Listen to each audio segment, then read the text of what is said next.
Bonjour les amis et bienvenue dans cette nouvelle vidéo, je suis ravie de vous retrouver. Aujourd'hui on va parler de Ron, on va s'intéresser à ce personnage. Écoutez, j'ai beaucoup de choses à dire. Vous savez, ma dernière vidéo c'était un plaidoyer en faveur d'Harry. Je pensais que j'aurais déjà beaucoup de choses à dire sur ce personnage parce que c'est mon chouchou. Et j'avais l'impression qu'il était plutôt mal aimé et sous-coté. Mais en fait, je me suis rendu compte que c'était bien pire en fait pour Ron. Je sais pas ce qui s'est passé. Mais comme je vous ai demandé il y a quelque temps sur Instagram sur quel personnage est-ce que vous aimeriez que je fasse ce genre de vidéo, vous êtes plusieurs à m'avoir parlé de Ron. On m'a aussi beaucoup parlé de Dumbledore, ce qui est une très bonne idée et ce qui viendra sans doute plus tard. Mais quand vous m'avez parlé de Ron, du coup je voulais savoir quels étaient les moments qui vous énervaient, quand est-ce que Ron vous agaçait, et j'ai eu énormément de réponses. Je crois qu'au final, j'ai dû avoir plus de 70 réponses, ce qui est énorme. Je crois que pour Harry, j'avais eu peut-être entre 20 et 30 réponses. Là, 70 réponses, c'est énorme. Du coup, j'ai pris mon petit carnet, carte du maraudeur, pour voilà, récapituler un petit peu tout ce que vous m'avez dit, et pour essayer de défendre au mieux ce personnage. C'est vrai qu'il y a quand même pas mal de fois où je suis plutôt d'accord avec vous, mais je trouve qu'il y a un point qui n'est pas souvent abordé pour ce personnage, et il est temps de prendre la défense de Ronald Weasley. Bon, globalement, c'est vrai que j'ai eu 70 réponses, mais j'ai eu beaucoup de réponses qui tournaient globalement autour de 3 sujets. On va essayer d'y aller dans l'ordre. Il y a quelques petits sujets qui ont été abordés autres que ces 3-là, mais voilà, on va essayer d'y aller par ordre chronologique. Vous êtes déjà pas mal à me parler de Harry Potter à l'école des sorciers. Il vous énerve dans ce passage, surtout quand il s'en prend à Hermione, qu'il la prend de haut. Il est beaucoup question d'Hermione dans tout ça, c'est vrai qu'on parle souvent de ça, mais pas que quand même. Donc en gros, il est macho dans le 1. On me parle du moment... Ça m'a fait marrer, mais on parle du moment où il recopie les devoirs d'Hermione. Je trouve ça très drôle.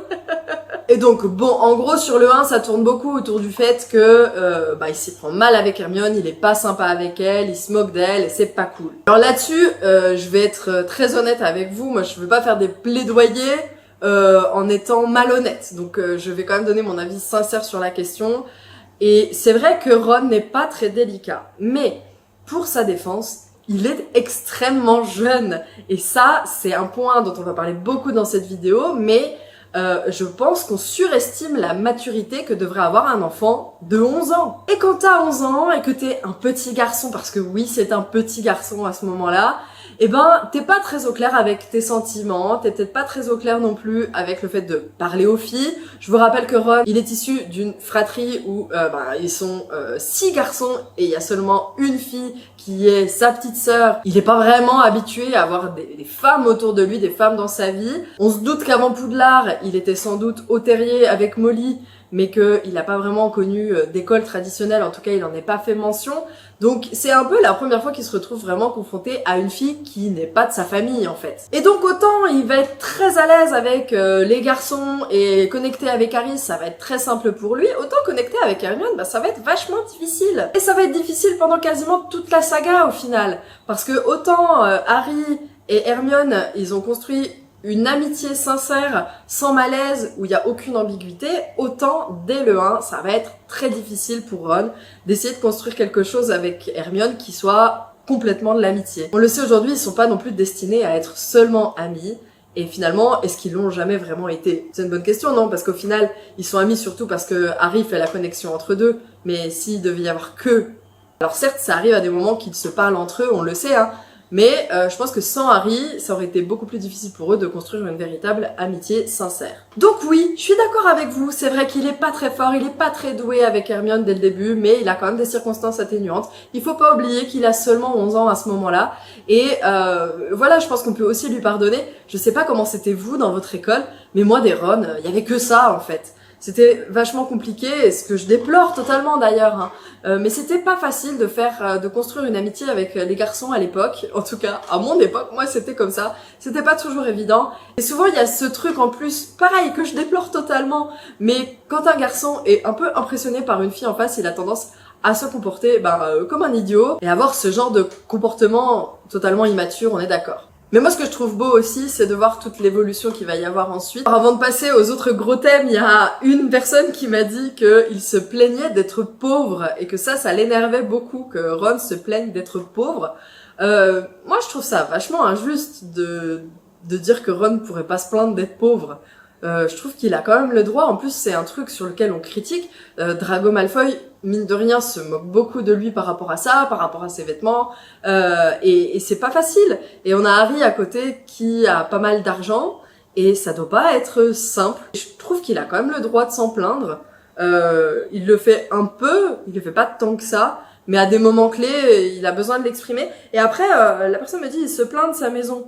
C'est pas qu'il se plaint de sa maison, mais c'est que comme il a cet a priori du fait d'être pauvre, et qu'on se soit moqué de lui pour ça, quand il présente le terrier à Harry, il se dit qu'est-ce qu'il va penser, est-ce que lui aussi il va me juger, est-ce qu'il va trouver que ma maison elle est nulle et tout, et c'est plus pour essayer de désamorcer la chose quand il présente la maison à Harry en disant bon bah c'est pas grand chose mais c'est chez moi quoi.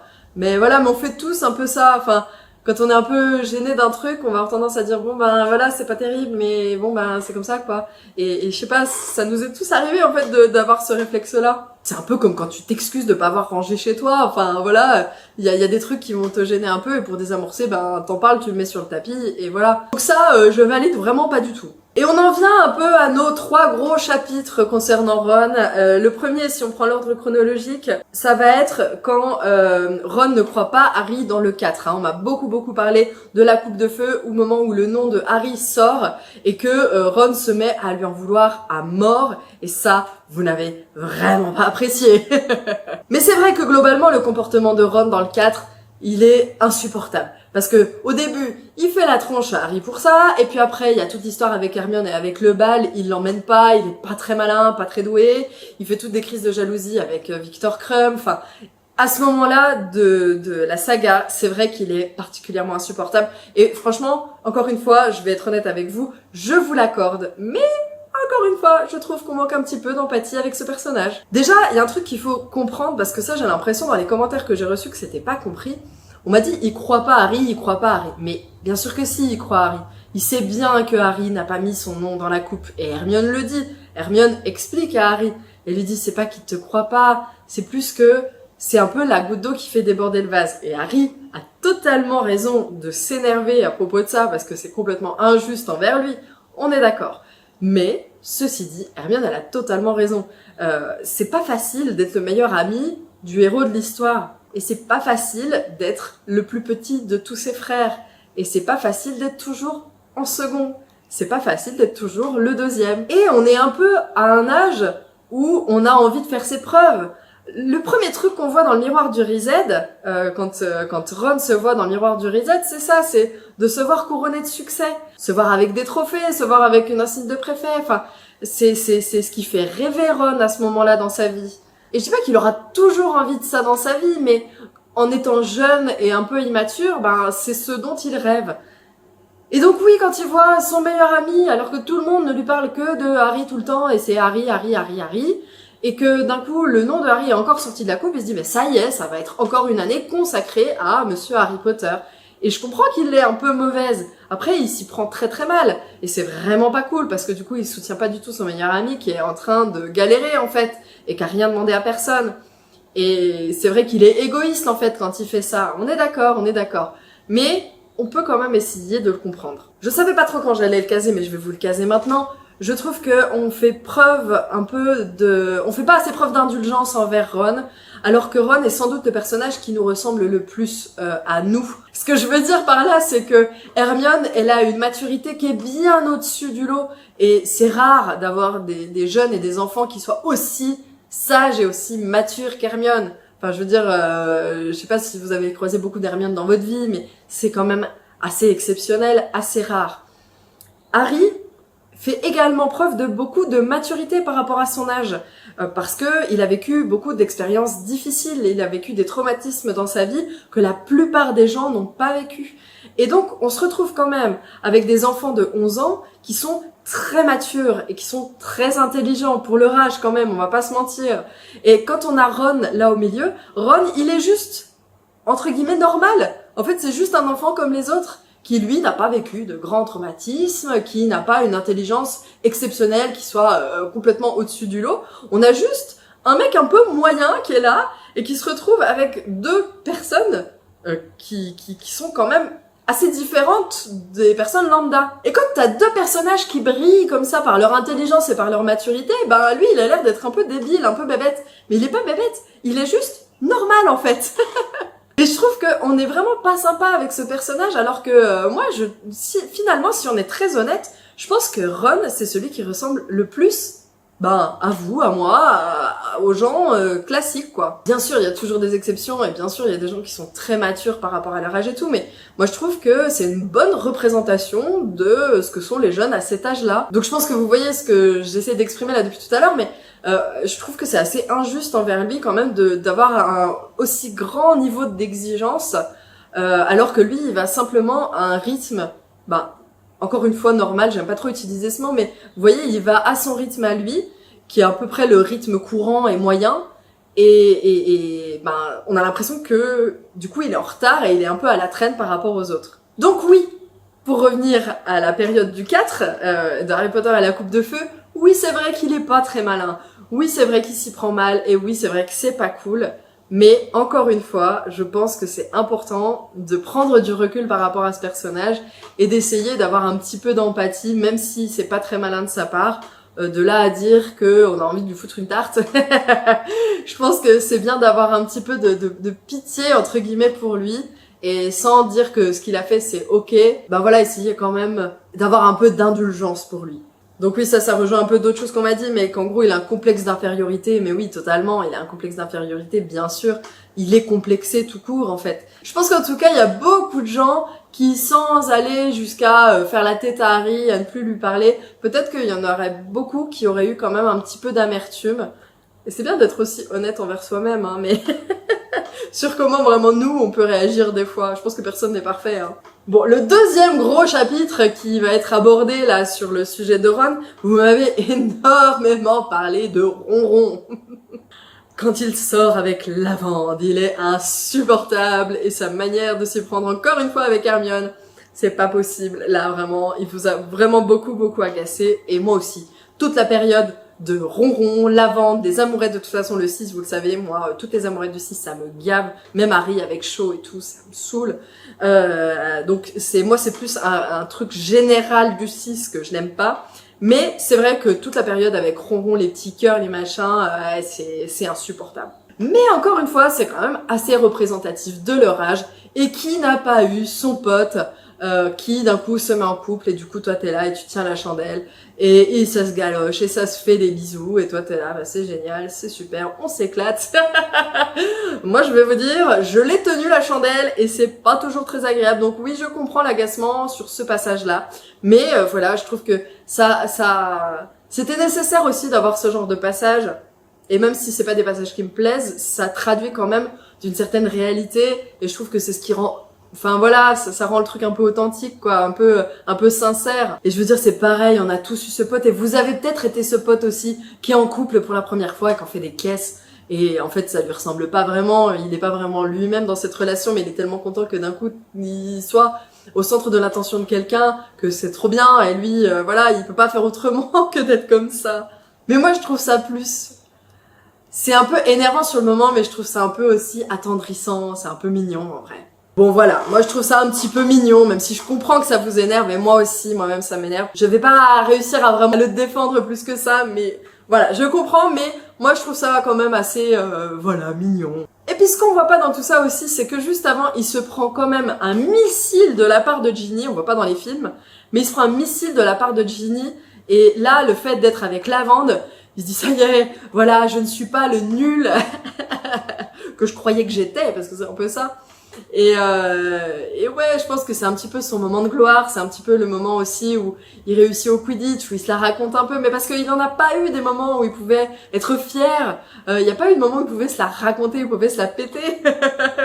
Et donc, il a un peu la grosse tête, il a un peu le boulard, mais franchement, il a pas vraiment le temps d'en profiter en vrai, ça dure pas très longtemps. Donc franchement, moi je lui pardonne et je lui autorise d'avoir un peu le boulard, c'est pas très grave. Alors juste avant de passer au troisième gros point, au troisième gros chapitre de là où il vous a vraiment énervé, et encore une fois, je vais avoir du mal à vous contredire, mais bon, quand même, je trouve qu'on n'est pas non plus très sympa avec lui.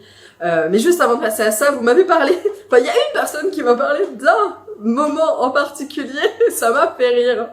On m'a dit le moment où il retient Harry de partir tout seul, vous savez, après le mariage, juste avant le mariage, Harry veut partir, et il prend son sac à dos, et du coup, Ron lui dit mais tu vas où comme ça et tout, et il veut le tenir, et du coup il prend son sac, il le met sur son dos, bref. Et je vous mettrai l'image, ce sera plus parlant. Et du coup il y a quelqu'un qui m'a dit que ça l'avait trop énervé, son petit regard là, nul, de allez on rentre. Mais non, moi je trouve ça trop mignon encore une fois. C'est plus Harry là qui va m'énerver, vous voyez. C'est plus Harry qui d'un coup il se dit ah ça y est je vais partir tout seul, et en même temps je le comprends, c'est une attitude tellement de Gryffondor, putain je suis tellement comme ça moi aussi, oh là là, à vouloir me barrer. Genre tête baissée, allez c'est bon, on y va les gars, c'est parti, la chasse aux Horcruxes on commence aujourd'hui. Donc ouais non moi je trouve ça bien que Ron à ce moment-là le retienne et en fait fasse preuve finalement lui de maturité pour une fois. Mais donc allons-y, passons au dernier gros point, hein. Là c'est, vous m'avez parlé du 7. La chasse aux Horcruxes, quand il a le médaillon de Serpentard sur lui, la dispute avec Harry, les mots qui sortent de sa bouche dans cette dispute qui sont horribles, voilà, le fait qu'il s'en prenne à Hermione, enfin voilà, le 7 quoi, le 7. Et là les amis, je ne peux pas vous dire autrement que c'est l'Horcrux, c'est l'Horcrux. Qu'est-ce que vous voulez que je vous dise? En fait, c'est tous les défauts de Ron, c'est tous ces défauts qui d'un coup sont exacerbés, c'est fois 1000. On est puissance 1000 sur les défauts qu'il a montrés précédemment. Là, on est au maximum du maximum. Genre, l'Horcrux, il a été pensé pour quelqu'un comme Ron. Là, Voldemort, le morceau d'âme de Voldemort, elle va vraiment aller puiser dans le plus noir, dans tes défauts les plus sombres, dans tes pensées les plus sombres, les plus dégueulasses. Et on va puiser là-dedans, et il y a tout ça qui va ressortir. Et ça touche vachement Harry, ça touche aussi un peu Hermione. Mais Ron, il a comme toute cette rancœur, comme tout ce truc de putain, j'ai toujours été le dernier. Et en fait, il est pas sain d'esprit au moment où il pense ça, en fait. Il a ses pensées les plus sombres, des pensées qu'il a mais auxquelles il adhère pas forcément. En fait, je sais pas si vous voyez ce que je veux dire. Des fois, tu peux avoir une pensée un peu sombre qui devient comme ça, et puis 2 secondes après, tu vas dire non, j'en fais des caisses, c'est pas vrai, j'ai exagéré. Mais là, c'est pareil en fait, c'est ces pensées les plus sombres qui sont exagérées. On a mis le zoom dessus, on lui a dit vas-y, allez, c'est ça, tu te le prends dans la face. C'est l'Horcrux qui fait ça en fait, c'est l'Horcrux. Moi j'ai souvent cette blague quand je suis en SPM avec les hormones et tout, de dire que j'ai l'impression d'avoir le médaillon sur moi et d'avoir l'Horcrux là qui est en train de mettre fois 1000 tous mes excès de colère et tous mes côtés négatifs, mais c'est tellement ça. Pour moi c'est comme s'il était ivre, vous voyez, c'est comme s'il avait l'alcool mauvais, et c'est tous ces côtés les plus négatifs qu'il ressent, mais c'est pas vraiment de sa faute, vous voyez ce que je veux dire?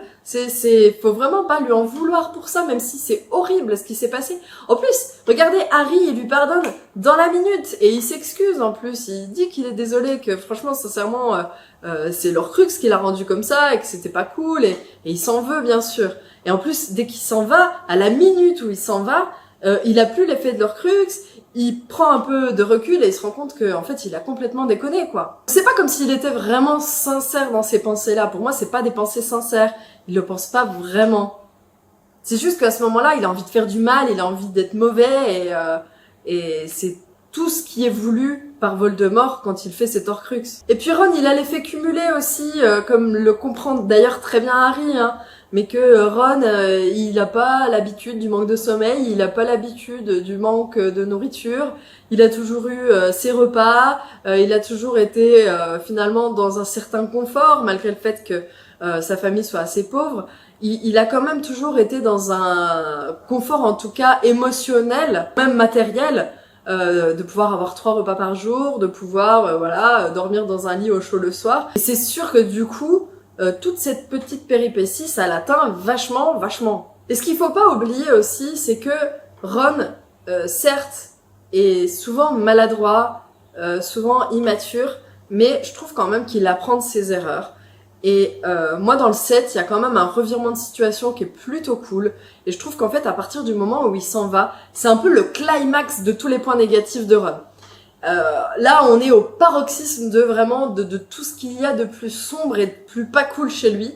Mais après ça, ben en fait c'est la transformation totale. On a un Ron qui est vachement apaisé, qui va être meneur dans les décisions, qui va être actif, vous voyez, il apprend quand même, il grandit. Et à partir du moment où tu apprends de tes erreurs, où tu grandis et où tu sais présenter tes excuses, je trouve qu'on peut pas non plus en vouloir à la personne pour ça. Et moi je trouve que c'est un personnage qui est quand même vachement intéressant, qui est quand même assez sous-coté. Ron, il a une trajectoire quand même, il a quand même un parcours dans toute la saga Harry Potter que je trouve assez intéressant, et il est un peu mis de côté. C'est quand même un personnage qu'on trouve peut-être un peu lambda, un peu moyen, mais au final, quelque part, c'est quand même un héros pour moi. C'est peut-être le héros du quotidien, c'est peut-être le héros qui nous ressemble le plus au final. Et je pense que c'est le personnage sans doute pour moi qui a été écrit avec le plus de réalisme finalement. C'est celui qui est le plus réel, qu'on pourrait vraiment retrouver dans notre vie et dans lequel on pourrait vraiment se retrouver aussi.